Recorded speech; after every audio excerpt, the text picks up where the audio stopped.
Hi, I'm Daniel Lucas, and welcome to Book 101 Review. Book 101 is all about the books that I read for the last 40 years. And today, I have my featured author of the month of November. He's award winning author, no other than Mr. Gerald Everett Jones. Thank you, Daniel. It's a pleasure to be with you again. Welcome back, Mr. Gerald. And as usual, can you please again introduce yourself? I am an author who has been working longer than probably most of our audience has been alive. You're the I wrote legend. business and technical books for many years, paying the rent. And when I turned to fiction, my book agent said, "Well, have a nice life." So I have my own publishing imprint, and I have published 14 novels, many of which have won awards, and one of which we will talk about today, which is one of the first ones that I published as a novel, Mr. Ballpoint. Mr. Ballpoint. And again, Mr. Gerald, thank you so much for sharing your knowledge to the world. I hope more award winning pieces like this to come. So, what is the central theme of Mr. Ballpoint? Well, you know, when the iPhone was introduced, what was it? I don't quite remember the year. I think we're talking about the early 90s. Yes. There was something of a shopping riot um, because, you know, this was just such a sensation and it was such a hot product. But many people might not know that that ballpoint pen that they're holding in their hands caused an even bigger shopping riot in 1945 when it was introduced right after World War II. And one of the things that caused its popularity was the fact that there was nothing else to buy as a luxury item. It was the Christmas season. It was right after the war. The war had ended in the fall of 45. And so here were all these returning GIs. And of course, you know, a lot of them thought that they were going to be coming back to desk jobs. You know, they're going to be wearing white shirts, mostly men, right? So they're going to be Yes. wearing white shirts and they're going to be pushing pens. And back then, it was just all fountain pens, and fountain pens leaked. Now, I had in one of my day jobs when I was um, involved in the computer industry, one of my employers was actually an heir to the family that had introduced the ballpoint pen in 1945. And I was something of a company historian, and I began to realize as I delved into the company history, not only what an unusual story it was, but interestingly enough, I interviewed one of the fellows who was the main character, Jim Reynolds, who was the younger of of the father son team. His father, Milton, was the one who marketed the ballpoint pen, the Reynolds Pen Company. And the odd thing was that when I was interviewing Jim, uh, I said, "Well, you know, this sounds like such an adventure. Is it like Indiana Jones or something?" And he laughed and he said, "No, I always thought it should be a musical." And I thought, that's really an odd thing to say. But then as I researched it some more, I realized what a comedy it was Yes. because Milton Reynolds was what back in the day they called a silver tongued devil. He was a marketing man, a huckster. You know, he could sell ice cubes to the Eskimos, you know, all that kind of thing. And his son, Jim, who was a fellow that I knew, and Milton was passed away at that point. But his son Jim was a very mild mannered, straight shooting, honest kind of a guy. He could not tell a lie to help himself. And so it occurred to me that what us writers call an engine of comedy, it would be an engine of comedy if Milton would invent these outrageous schemes to market this brand new invention, and he would keep dragging Jim into the situation because Jim didn't want to fib about anything. But one of the things that happened with the ballpoint pen, Milton was not the inventor. The inventor was someone, Laszlo Biro, who was a Eastern European and had actually emigrated to, I believe it was Argentina during the war. But in to this day in the UK, ballpoint pens are called Biros because of Laszlo Biro. Now, Milton Reynolds, there were no Biro pens in the United States. And he realized that if he could make them fast enough before this Christmas, that maybe he could corner the market. Now, the problem was that there was a patent on this Biro pen, which had to do with very gooey ink, just much like the pens today. It was kind of very gooey ink that dried when it came out of the tip. Uh, but Milton realized that he could get around the patent because nobody could patent the law of gravity. So Yes. if he made the ink thinner, then he could get around the patent. The problem was that these pens of his leaked very badly. But you see, fountain pens also leaked. You know that Yes. people just assumed that pens leaked, and so that was part of it. And then the other thing that happened that was really rather odd was that they thought they were going to have trouble manufacturing this pen in time, and it was like a crash program to, you know, that they'd rented all this equipment and they moved it into an abandoned tennis court inside this warehouse, and they were really having trouble with it, and they kept testing these pens that didn't quite work. And Milton was testing one of the pens, and he had brought in a newspaper from outside. It had been raining, and he had it on the on the bar. He was having a drink at the time. Had it on the bar, and he started writing with the pen, and the pen wrote on the wet newspaper. And he said to Jim, "It writes underwater." Wow. And Jim said, "Well, why would anybody want to do that?" And he says, "It doesn't make any difference. It's a great slogan. People will." The funny thing was that years and years later, I gave a presentation to there's a was a pen collectors society here in Los Angeles, and and I said, "Does anybody ever remember the introduction of the ballpoint pen, the Reynolds pen?" This hand goes up in the back, and this guy with silver hair, "That's the one that writes underwater." But the thing I think that is most interesting about this story is, you know, besides the comedy of, I mean, there's just nutty things that they did. They autographed the belly of an alligator Yes. underwater, for example, to as a publicity stunt. They had gorgeous models who wore scanty clothes, and they were, you know, caressing pens, and, you know, this was back before television. They could get away with that stuff. But one of the things that occurred to me early on is, you know, right after World War II, it really was the beginning of what we would call today consumer society. The United States had been, for more than half a decade during the war, the United States had been a wartime manufacturer. It had been all about rations and shortages and women going to work in defense plants and the men going overseas, and, you know, a million people in the armed forces, both in Europe and in Japan. But when the war ended, returning GIs were, you know, there was the GI Bill where the government would pay them to go to college. And also, there were the people coming back wanting their jobs back, and they wanted to be able, you know, they wanted all the things that they had gone without. They wanted automobiles, they wanted refrigerators, they wanted washing machines, they wanted all the things that the people in Russia never got. That caused the collapse of the Soviet Union. You know, even under Gorbachev, they never got any of that stuff.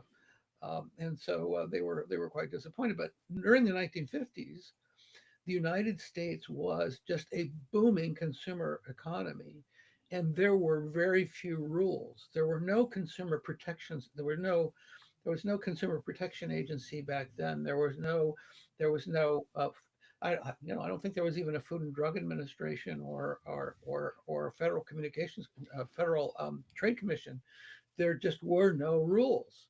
And so somebody like Milton, who was willing to break the rules if there were rules, and make them up if he didn't have them, one of the things that happened was that there were these established companies like Parker Pen Company, and Yes.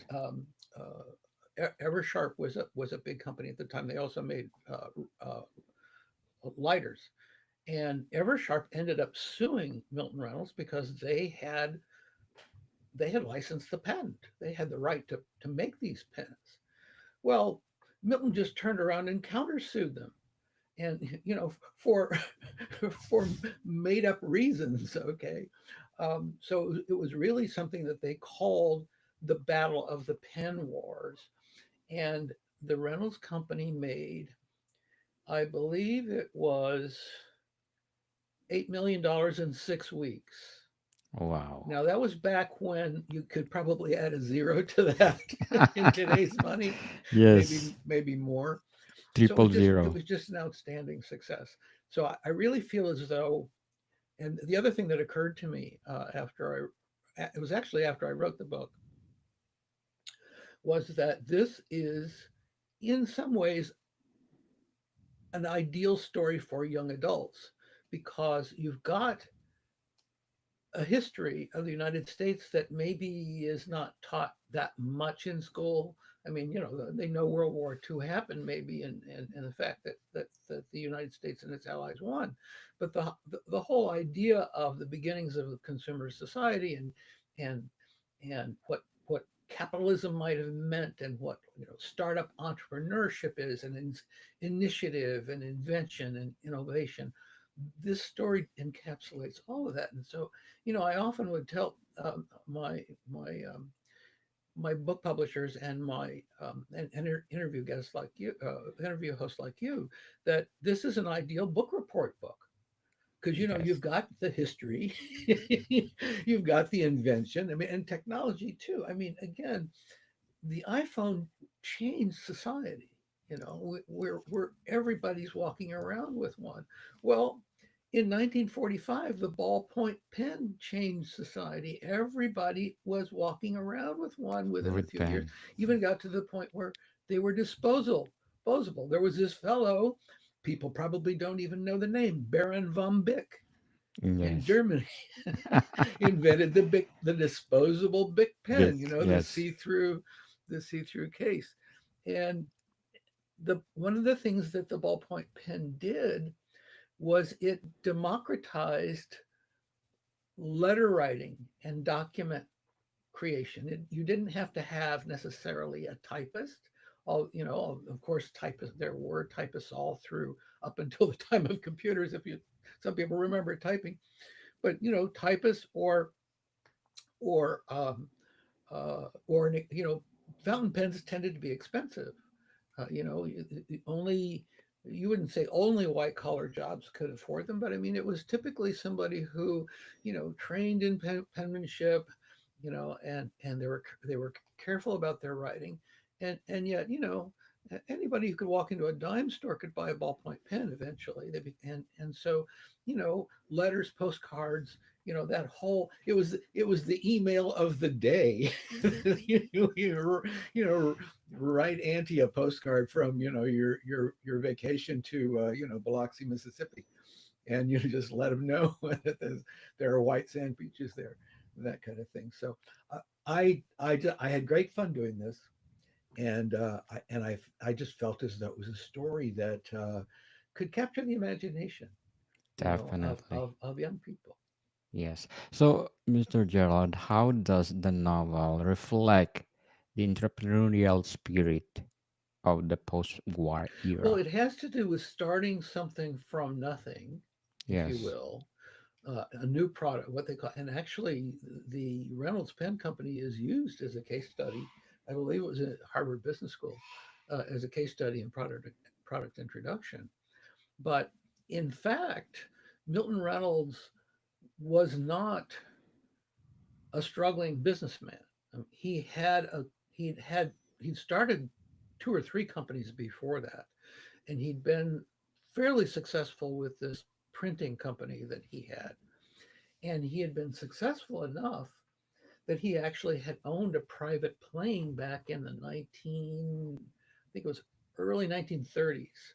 And he'd actually, you didn't need much of a pilot's license back then either. So he was flying this private plane. You c- And he became so interested in flying that at the end of World War II, he bought a used bomber from the US military, and he had it retrofitted. He had all the armor stripped off of it, and then he had new engines put on it. And he wanted to break Howard Hughes's round the world record. Now, Howard Hughes was the filmmaker, inventor, the founder of Hughes Aircraft, the fellow who owned Trans World Airlines at the time, but something of a colorful character himself. But Hughes had the record of flying around the world in a twin engine plane. Now, to do that back then, you actually had to make at least four stops because you had to refuel. you couldn't Many you couldn't make times. it around the world, on one tank of gas. So, but Reynolds, he didn't have the nerve to fly that plane himself. I don't think he would have been able to, but he hired um, Chuck Odom, who was a decorated World War II fighter pilot, so that was the pilot of the plane, and they actually did end up breaking by just a few hours Howard Hughes round the world record. So there is a we begin the book by Milton and Jim both waiting very nervously outside President Harry Truman's office. And Milton thinks that he's going to be decorated for this wonderful achievement of flying around the world. Well, it, spoiler alert, and I won't give you the whole story, but it turns out that Truman had reason to be upset about his pen. Spoiler. So, what motivated Jim Reynolds to challenge or support his father's vision? Well, Jim inherited the business, and actually, by that time, they had gotten out of the pen business because, you know, larger, more successful companies had started making their ballpoint pens, Parker and Eversharp, Waterman, some of the others. And Milton saw that, he couldn't expand fast enough to compete with them. So what he did was he sold the rights. He sold the rights to the pen. So to this day, if you go traveling in France, you can buy a Reynolds pen. Now it's not it's they just simply bought the name. But Reynolds pens are popular in France and in Italy. No, not Italy. I'm sorry. They're in France and in India. You can buy a Okay. Reynolds pen in India. So, and again, these have nothing to do with the Milton Reynolds Company. It's just because it was a popular brand once upon a time, and the name stuck. So he got out of the pen business, and he sold the printing business to Jim, and Jim ran it as a very successful, quiet company for many years, and their business was selling printing equipment to retail stores to make signs, to make product signs. So it was a very um, unromantic, if you will, unsexy business. Unromantic. But it was a very solid company, and he ran it like an honest guy, and he he he lived a long life with a big family, and he was he was very much a prince among men. He was very widely admired in the business community, and he never did have his father's reputation for being a double dealer, if you will. Yes. So, Mr. Jala, this would be a true to life or it's a fiction, Well, it is fictionalized because fictionalized. for shall we say, entertainment purposes. Yes. I did work with the Reynolds family. I mean, that's where I got a lot of my research. Also, is Yes. I had access to some of some of the family history files, and also to some of the stories that they would tell about him. So I did have their permission to do the book, and interestingly, here in out here in Hollywood, um, I had a short career as a screenwriter. Yes. And this book was actually a screenplay before it was a book. As they say, it had made it around town a few times. But when I went to writing novels, I did adapt several of my scripts. Not, I would say maybe three of my scripts turned into novels, and the other 11 are stories that I wrote from a blank page, if you will. So, Mr. Gerald, what challenges that Reynolds family face in their business venture? Well, I would say that living down Milton's reputation was a challenge. Uh, People knew, you see, when Jim began to build back the printing company in the 1950s, the Reynolds name was still very much on people's minds, and they recognized the pen as being something of a flash in the pan, something that was possibly unreliable, something that it was really just a collector's item at that point, because I mean they still are. I mean there aren't very Yes. many Reynolds pens around, and so I think um, correcting that impression was an important task of Jim's in the early days of taking over that company. But then again, I think also the printing company had a very solid customer base. They sold to all of the big retailers. And so those were, and even back, the introduction of the ballpoint pen was first sold at Gimbel's department store in Manhattan. And Gimbel's had been a client of the printing company. It was a whole reason that Milton was able to get in there and convince Fred Gimbel to carry this pen at the last minute, right before Christmas.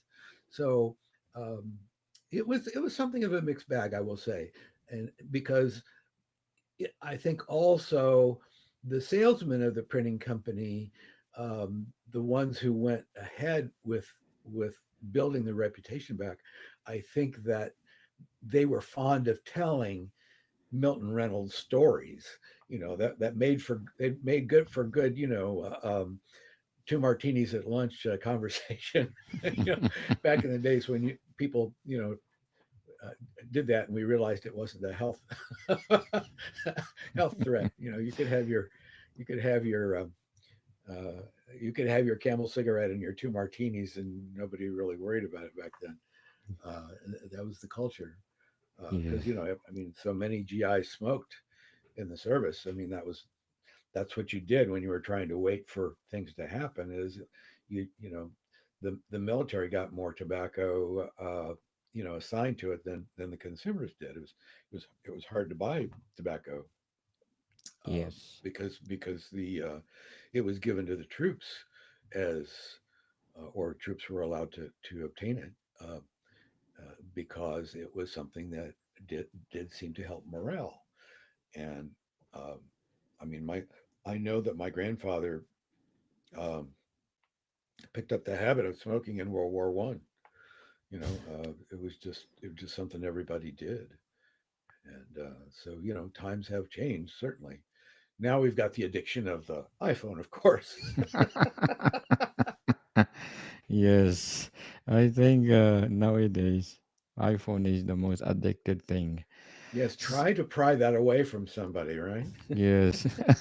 Where's my cell phone? My day is not in a is not complete without my cell phone. So, Mr. Gerald, how did you resolve the center conflict in the Mr. Ballpoint?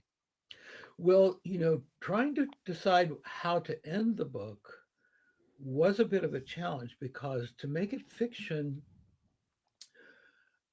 it was necessary to rewrite history a bit Yes. because you had, I made the rivalry between Jim and his father somewhat more bitter than it actually was.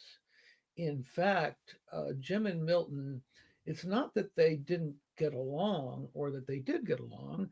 They really didn't work together that much. Jim had been what today you would call a latchkey child.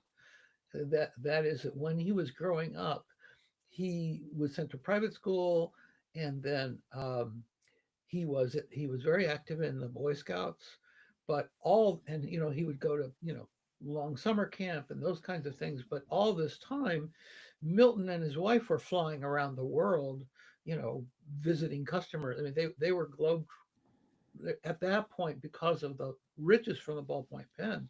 They were they were globetrotters. They I guess you'd call them semi-retired. But after his wife died, Milton retired to Mexico, and he bought a hacienda, and the family called it the Milton Hilton. Yes. It was palatial. That By all, house. I'm, I don't know whether it exists anymore, but it was out, it was in the outlying part of Mexico City. So he Yes. lived he lived like a patron el patron in his older years. So, Mr. Gerald, what lessons did you learn in writing Mr. Ballpoint? Well, in translating a movie script to a novel, one of the things that you begin to realize, and it's it should be no surprise, is that you've got to put everything on the page that the camera would see or that the actors would feel. You just begin to realize all the things. A movie script is a blueprint. It's no more of a house than a drawing on a piece of paper. It is a floor plan. So you really have to paint a picture, and that does, I think, also one of the things I think that we find now with we're talking about modern inventions, talk about streaming, for example. Yes. With streaming, you can take, if you translate a book to a streaming series, you may have 6 to 13, 14 episodes in a season. Okay. That allows you to do an episode for maybe every chapter or every two chapters. So the amount of air that you can breathe, the amount of room that you have, the amount of character development that you have in a streaming series is more like the pace of a novel. When you have a feature film, you've got to compress everything. And, just more than 2 hours and people start wiggling in their seats. That's why they used to have intermissions. And I think that also when you compress it, I mean, I recall reading there was an Ann Tyler novel, Saint Maybe, which one of my favorite novels, and I recall recently seeing the movie that had been adapted from it. Okay, and it was a 2 hour, I believe it was a Hallmark movie, and I was struck by the fact that because they compressed it to the extent that all of the crises that had happened in the family seemed to they didn't leave any of the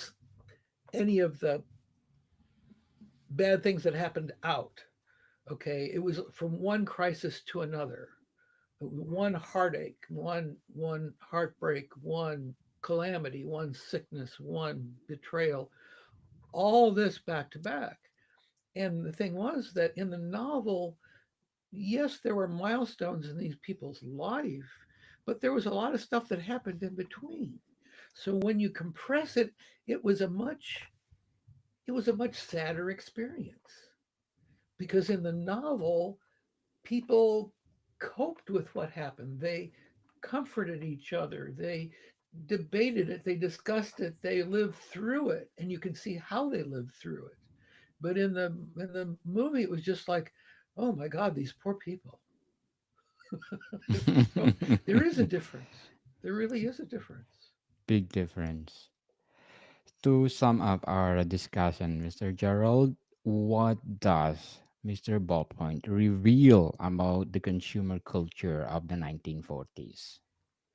Well, I think one of the things it reveals is why we have rules, why we have law, um, why we have rules against monopolies and oligarchies. You know, one company dominating an entire industry, even though we have Google and Apple and all that. I mean, and one might wonder whether they'll. And that, I mean, they did break up AT&T years ago, and maybe people don't remember that. And IBM was so afraid they were going to break them up that they let Bill Gates have the PC. It's Yes. like we don't need to, that might look like we own everything. So why don't you take the PC? So yes, I think that the need for, if you will, the only entity that is big enough to stand up against big business when there is unfairness is the government. And we're talking about the largest and the most active economy in the world. The idea that our government would be anything but large is very unrealistic. You've got to have some, I mean, I don't know that even any single state, maybe the state of California, because it's as big as Japan or bigger in terms of its economy. Maybe a prosperous state like California or Texas could stand up against a big corporation, but I mean Rhode Island couldn't do that. you know, so you know, and again, pollution regulation and customer and consumer safety, and there was just a recall on organic carrots of all things. Nice healthy food. It's like it's supposed to have E. coli bacteria. Well, if somebody hadn't flagged that as an inspector, then that product would still be on the market. People getting sick, and the grocery store would say, well, we can't really guarantee everything is going to be just perfect. So I would say yes, there are those lessons learned, that there is a reason. There's excitement in entrepreneurship, starting something from nothing, breaking the rules, changing people's perceptions about, oh, well, no, you don't have to have a. Actually, for a while in the beginning of the Reynolds Pen Company, the banks got upset about the ballpoints, and they said you must sign a check with a fountain pen. Because they were Fountain afraid the pen. ink could smear, or they had all these worries that these new devices, nobody really knew what the new devices would do. So yes, there was that kind of backlash, and there is with anything new. There's going to be a debate about, should we, shouldn't we, what can this be used, can this be abused? And with something as innocent as a ballpoint pen, it might not seem like it would be that big a deal, but again, it was the sensation of its day for several years. Definitely. Totally agree, Mr. Gerald. And again, thank you so much for sharing your talents and award winning piece, Mr. Ballpoint. And can you please invite our listeners to support all your books? GeraldEverettJones.com is the website, and you can even find review copies and ebooks there at no charge. And I have a Substack blog, Thinking About Thinking. So if you like to think about your thoughts, Yes. please join me there. Yes, people, let's support Mr. Gerald Everett Jones, because if you support him, more award winning piece like this. Looking forward for more, Mr. Gerald. And again, thank you so much for your time. We'll do it again. Thank you, Daniel. More to come, people. See you soon.